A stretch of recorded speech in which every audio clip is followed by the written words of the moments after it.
మాట్లాడండి.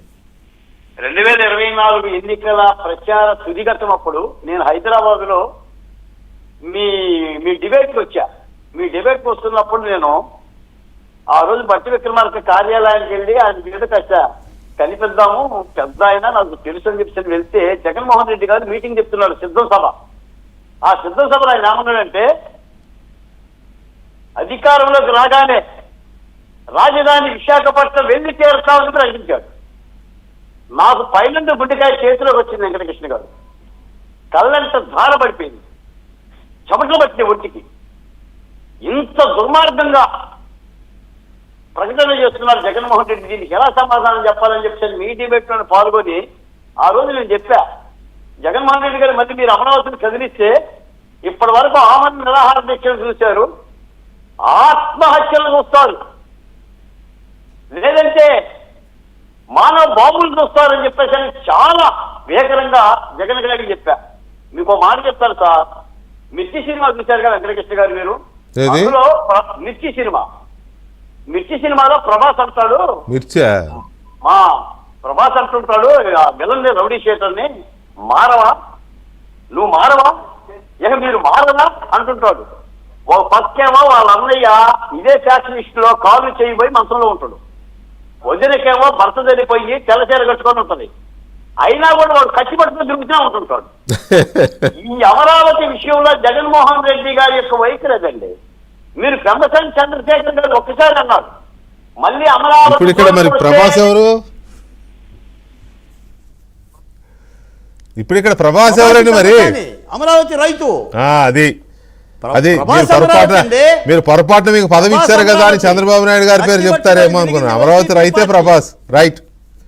ఇప్పుడు మరి వెంకటకృష్ణ గారు, ఇప్పుడు పెమ్మసాని చంద్రశేఖర్ గారు అమరావతి మీద నిందలేస్తే దాని జోలికి వస్తే రాజకీయ సమాధి అవుతారని ఒక్కసారి అనడేమో కానీ బాలకోట 100 సార్లు అంటున్నాడు.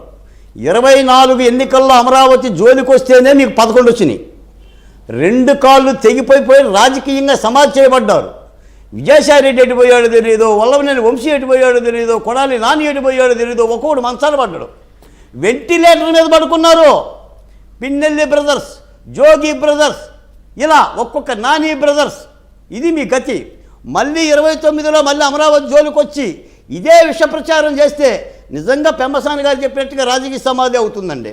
ఎందుకంటేనే సార్ ఇంత దుర్మార్గంగా రాజకీయ అమరావతి మీద కక్ష కట్టడం. మీకు ఒక్క మాట చెప్తున్నాను సార్, ఇప్పుడు కేంద్ర ప్రభుత్వం బిల్లు ఎప్పుడు పెడుతుంది, ఎలా పెడుతుంది అనేది అదొక సాంకేతిక సమస్య, న్యాయ పరిశీలన, కేంద్ర ప్రభుత్వం దాని బాధ్యత.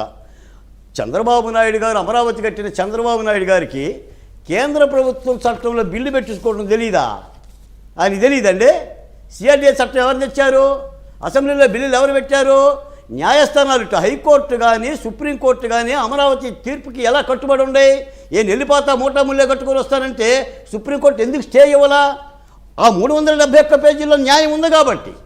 ఇంత న్యాయ ప్రక్రియ చేసిన చంద్రబాబు నాయుడు గారికి కేంద్రంలో బిల్లు పెట్టించుకోవడం తెలీదా? కాకపోతే 2 రోజులు లేట్ అయితే లేట్ అవ్వచ్చు. నేనేమంటున్నానంటేనంటే ఇప్పటికీ కూడా ఏంటంటే ఇదైతే కేంద్ర ప్రభుత్వం ద్వారా అవసరమే. ఈ సీజన్లో ఈ సమావేశాల్లో బిల్లు పెడితే ఇప్పుడు ఇందులో మన బీజేపీ పెద్దలు కూడా ఉన్నారు కాబట్టి రైతులకు ఒక ఊరట.